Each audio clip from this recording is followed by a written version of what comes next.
Hoje eu quero falar com aquelas mulheres que se sentem viúvas com marido vivo, ou homens que se sentem viúvos com esposa viva, ou parceiros que se sentem sozinhos, embora o seu parceiro esteja aí, vivo. É uma situação em que não há conexão. E como é que você, e eu, e qualquer um de nós, pode entrar numa roubada dessas? Isso acontece porque na aproximação, na fase da conquista,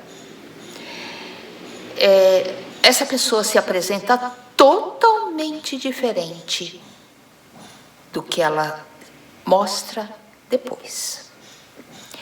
Isso não quero com isso caracterizar um psicopata, entende?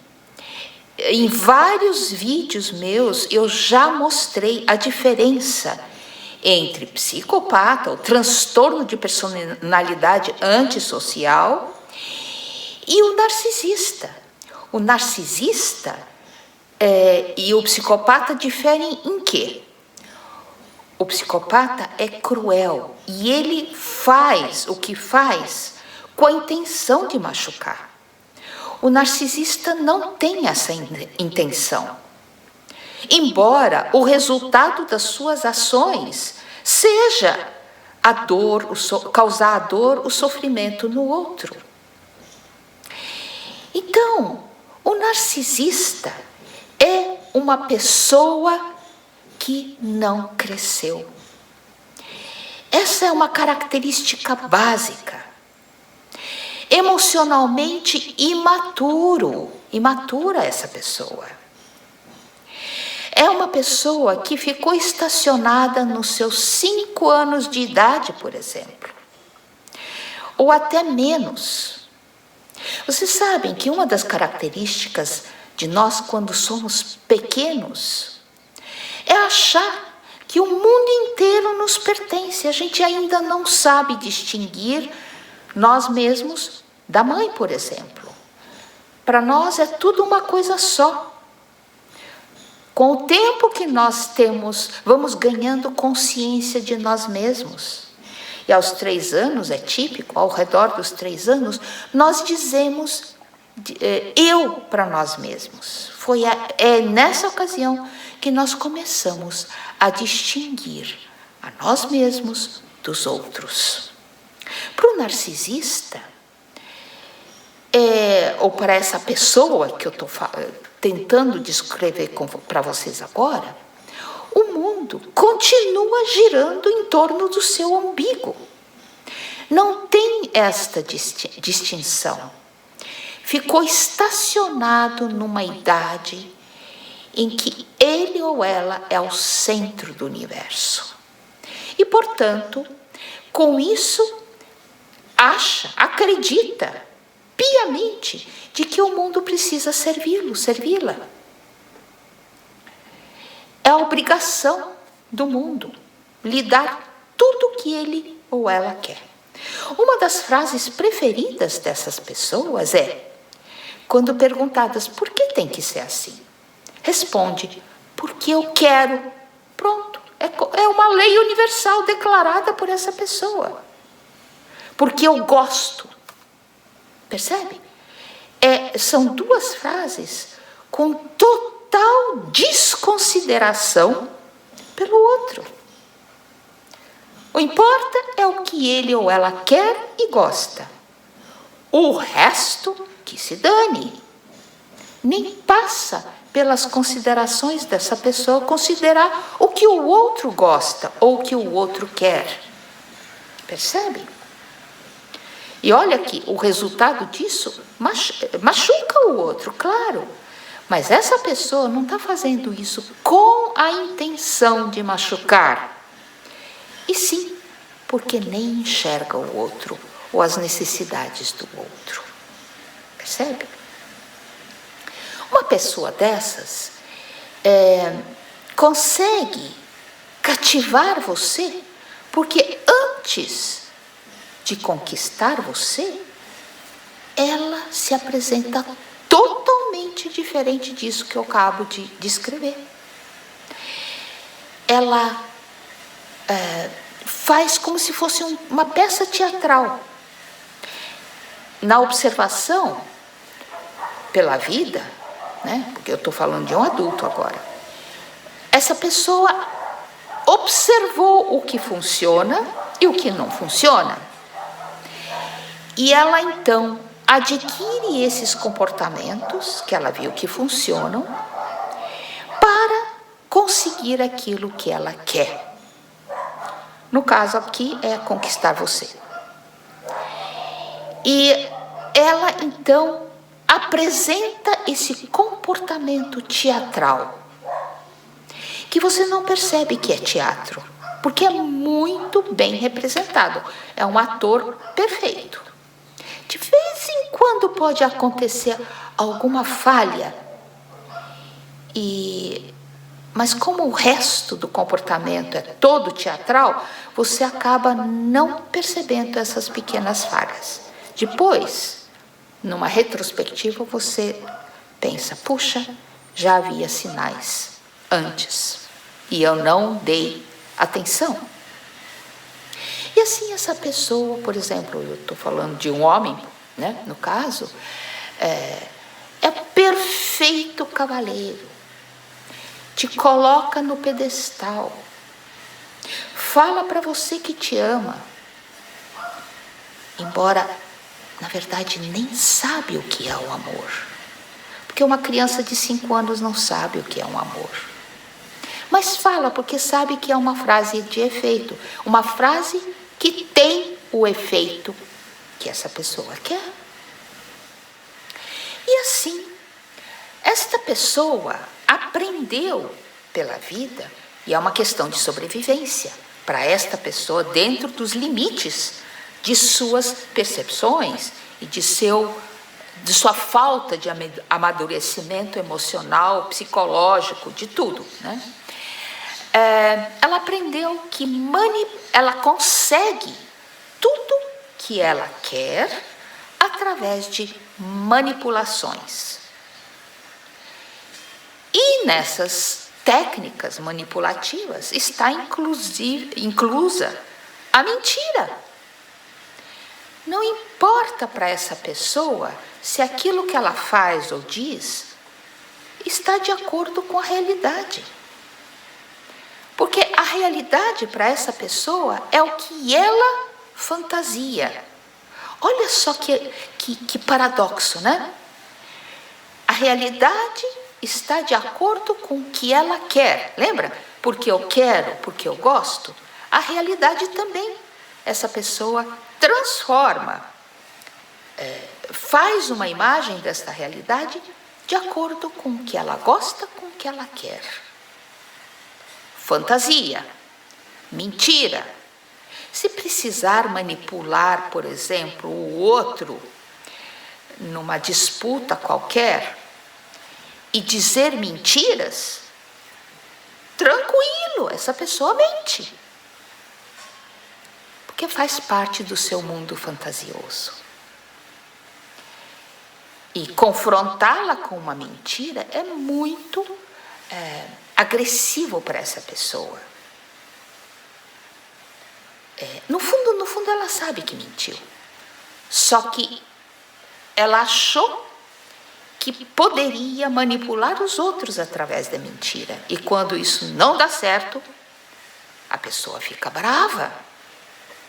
E ela ataca você, que ousou mostrar para ela que você percebeu que aquilo é mentira. E o ataque pode ser muito, muito agressivo. Começa a atacar você acusando os seus defeitos. Aliás, este sempre é o modo com que essa pessoa lida com as diferenças. Se você, por exemplo, diz para ela que isso que ela está fazendo te magoa, prato cheio para agora essa pessoa, em vez de resolver aquilo que te magoa, te atacar. Mas você faz isso, mas você faz aquilo. E mesmo se você fala, mas eu não estou falando do que eu estou fazendo, estou falando do que você faz e que me magoa. Vamos resolver isso? Não, a pessoa é incapaz de olhar para si. Esse é outro traço destas pessoas com transtorno narcisista. Não olham para si. A autoimagem que essas pessoas têm é totalmente fantasiosa. Elas se acham as maiorais, atraentes, sedutoras, inteligentes, poderosas, mesmo quando na maioria das vezes não são absolutamente nada disso. Mas a autoimagem falsa é essa e, portanto, exige ser admirada, elogiada, aplaudida. E se você não fizer isso, a pessoa pode se vingar de você. Porque essas pessoas com essa autoimagem falsa têm também uma autoestima muito baixa. Porque no fundo, essa autoimagem falsa é para encobrir a sua sensação de pequenez, de inferioridade. E quando elas se sentem ameaçadas na sua pequenez, na sua inferioridade, essas pessoas revidam, se vingam de você. Porque sabem, e aí sabem mesmo, o que dizer e o que fazer para te machucar. E o que você faz? Bem, saiba o que está por trás desse ato vingativo. E mostre que isso que essa pessoa está tentando fazer para te machucar não funciona. Porque, lembre-se, queridos, é um ato de vingança. Não é uma declaração do seu valor. Tá? É muito importante para as pessoas que estão num relacionamento desses saberem com quem estão lidando. Repito, vocês não estão lidando com um adulto, nem com uma pessoa que conhece suas emoções. Vocês estão lidando com uma criança num corpo de adulto. Parece, mas não é adulto. E ainda por cima, é uma criança emocionalmente e psicologicamente doente. E aí nós temos outro problema. Por mais que você ofereça formas dessa pessoa se curar, essa pessoa não quer se curar, porque não quer mexer nesta ferida que tem aí desde pequeno. É um perigo. Ela se sente ameaçada.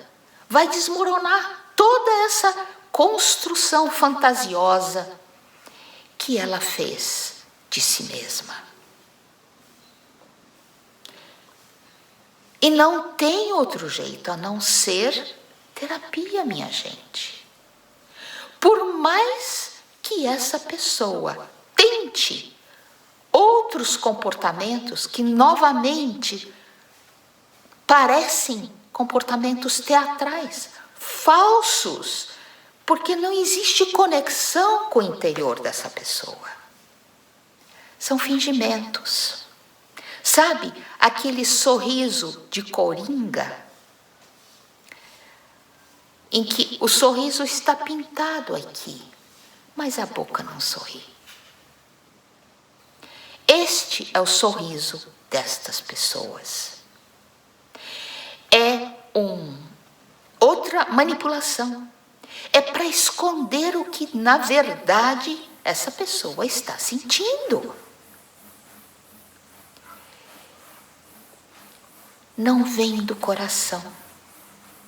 É uma manobra, uma manipulação. Assim como outros recursos de manipulação, de desvio, disfarce que essas pessoas usam. Não só o sorriso. Por exemplo, gargalhar. Não importa o conteúdo que foi falado, ou a própria pessoa falou, gargalha no final do parágrafo. O gatinho morreu. E você olha, como é possível? É porque, percebe, não tem conexão entre o fato e a reação.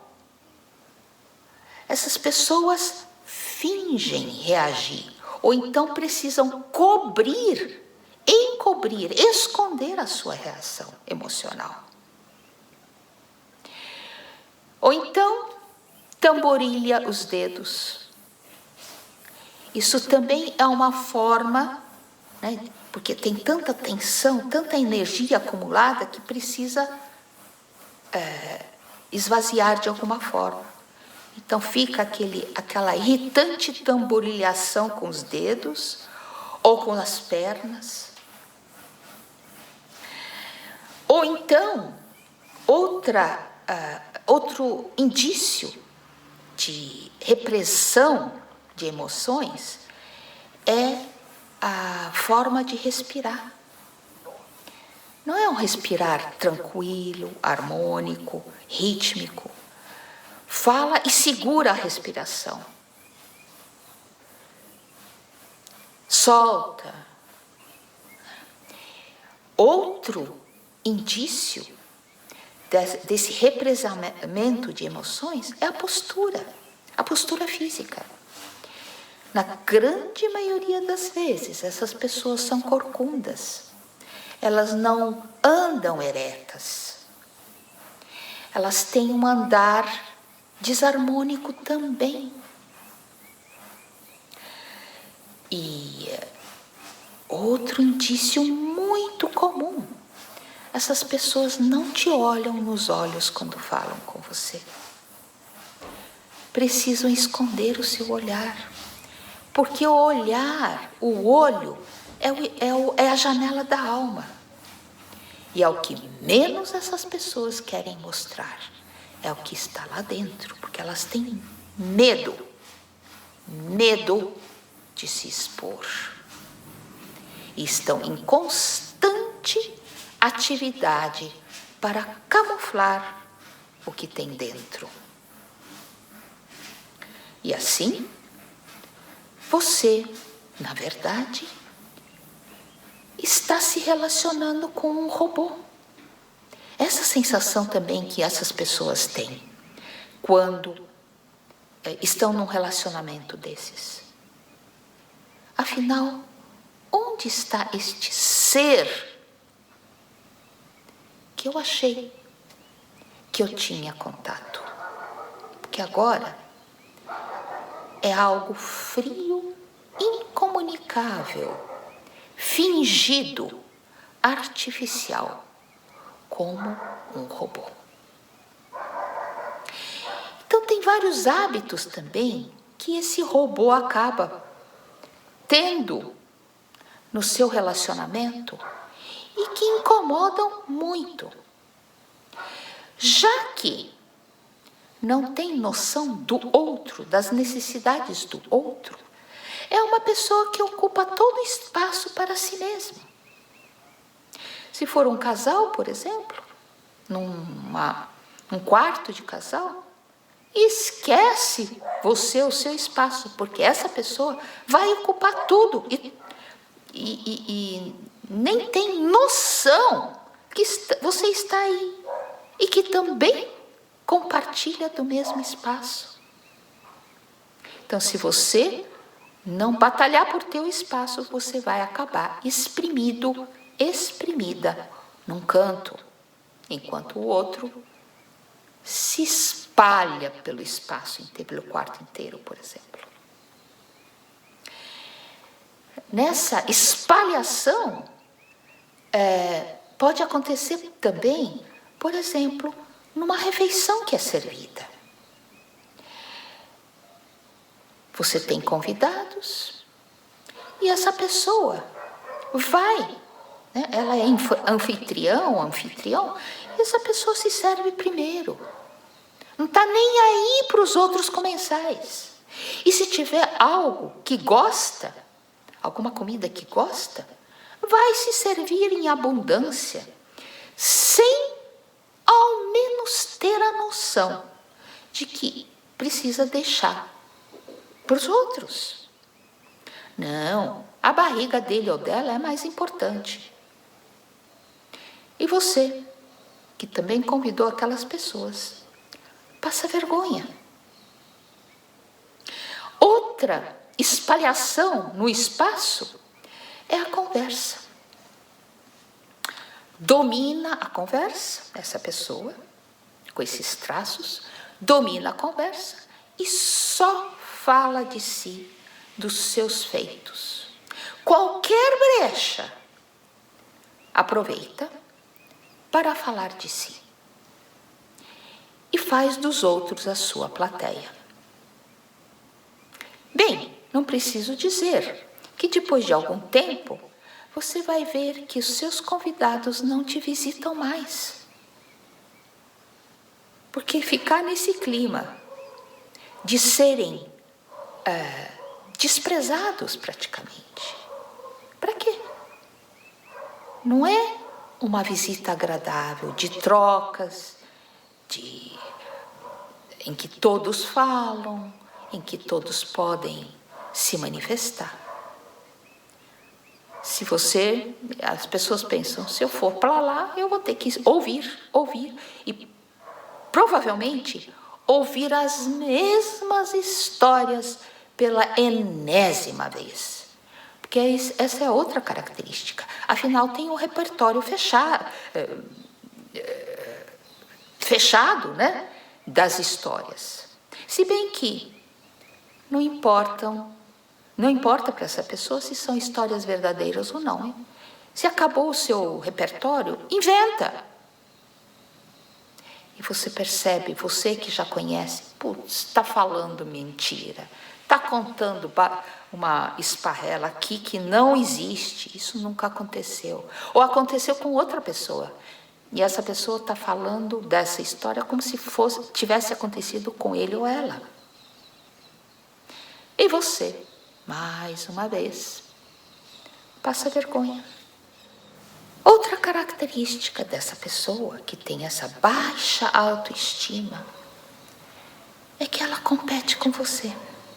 No fundo, ela sabe que você pode ter mais características, ou pelo menos a característica que essa pessoa inveja.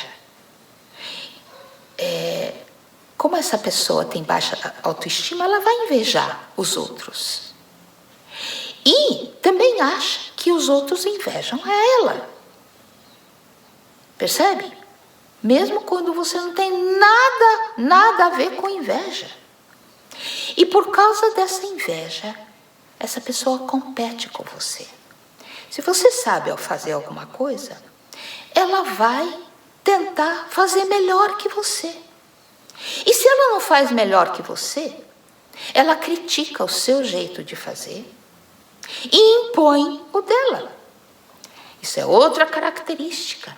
Adora mandar nos outros. Afinal, os outros são inferiores. É essa pessoa que é maioral e sabe tudo. É um sabe-tudo, mesmo quando não sabe. E quando acaba fazendo algo que dizia que sabia fazer e dá tudo errado, e você mostra para essa pessoa que, afinal, essa é a realidade. Essa pessoa se magoa. Como que você me critica? Aí você pode perguntar: você quer que eu te elogie? Numa fantasia? Numa mentira? Ou você quer que eu te diga a verdade? Ai, isso é bem agressivo para essas pessoas.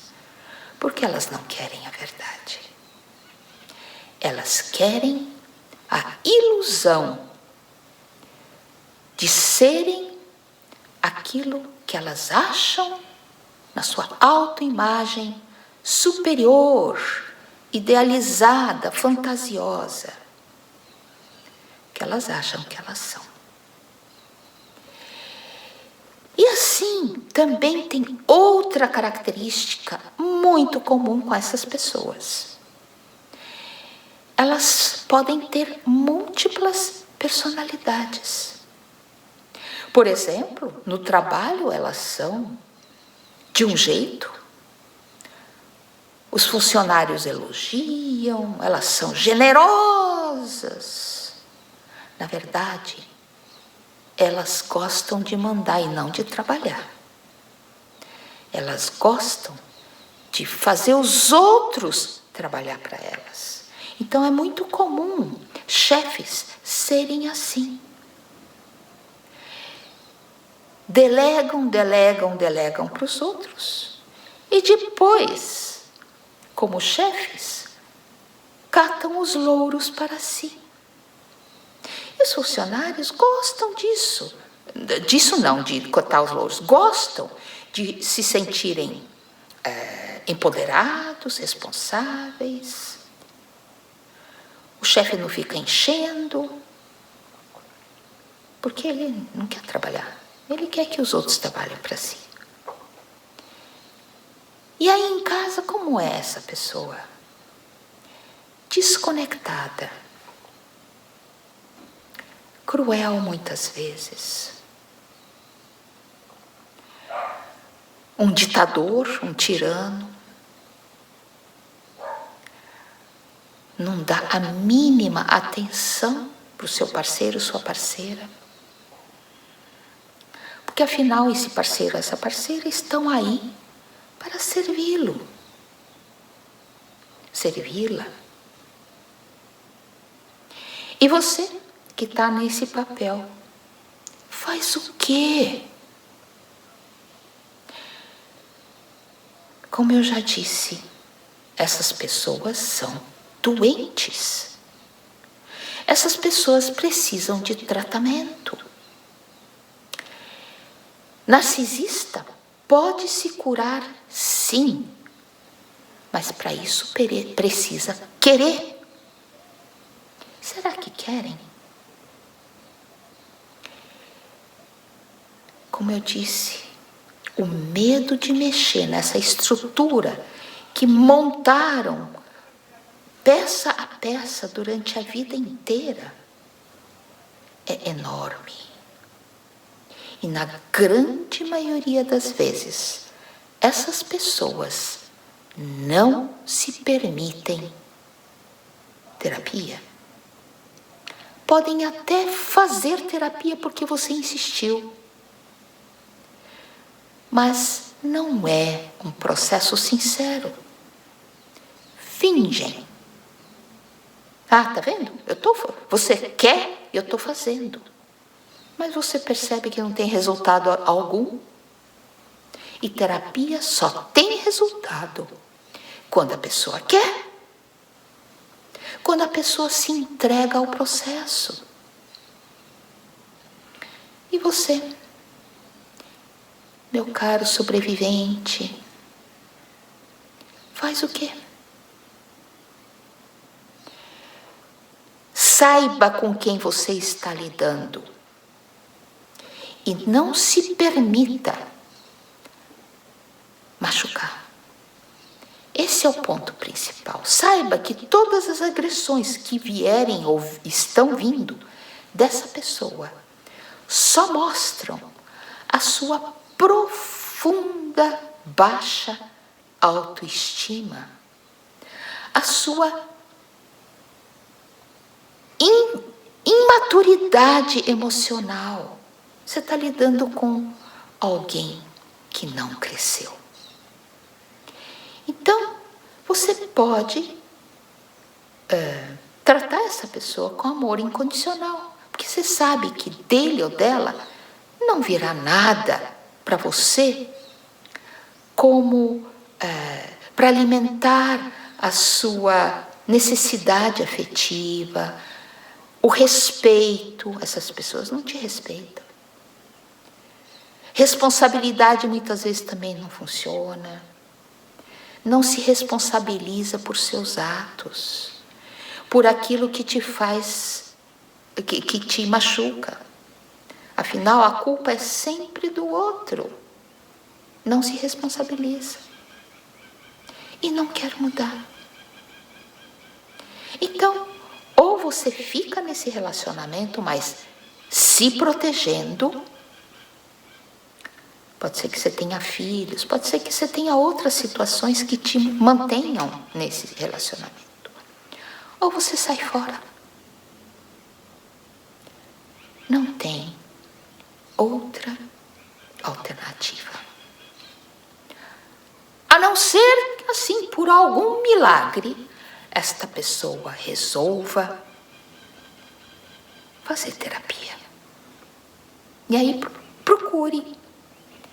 Ajude, procure um especialista, uma pessoa um terapeuta que saiba tratar narcisistas, que é uma situação muito especial, diferente de qualquer outra.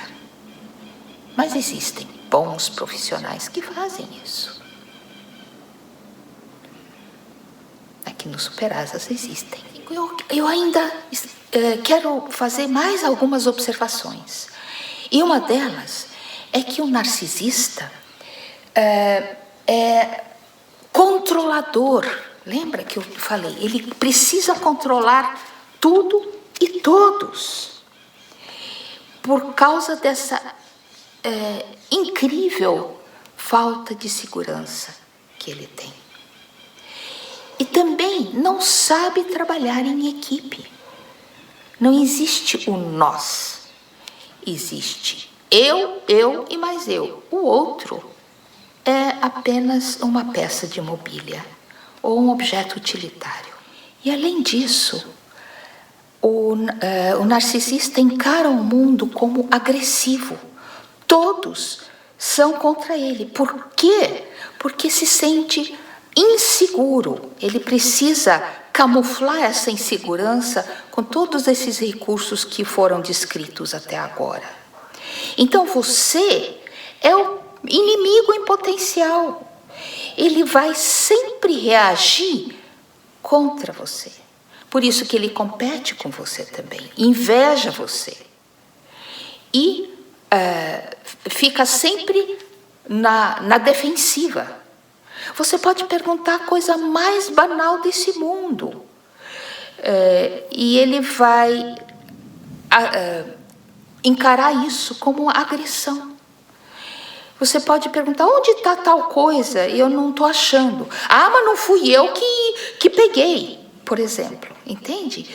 Qualquer observação sua, ele toma como agressão, como culpa, como algo contra ele ou ela. Então, você não tem um relacionamento amável com o narcisista. Impossível. Porque você é inimigo. Você é o agressor para essa pessoa. Então, como que dá para ter um relacionamento afetivo assim? Compete com você, te considera inimigo, inveja e culpa você por tudo de ruim que possa acontecer com ele ou ela.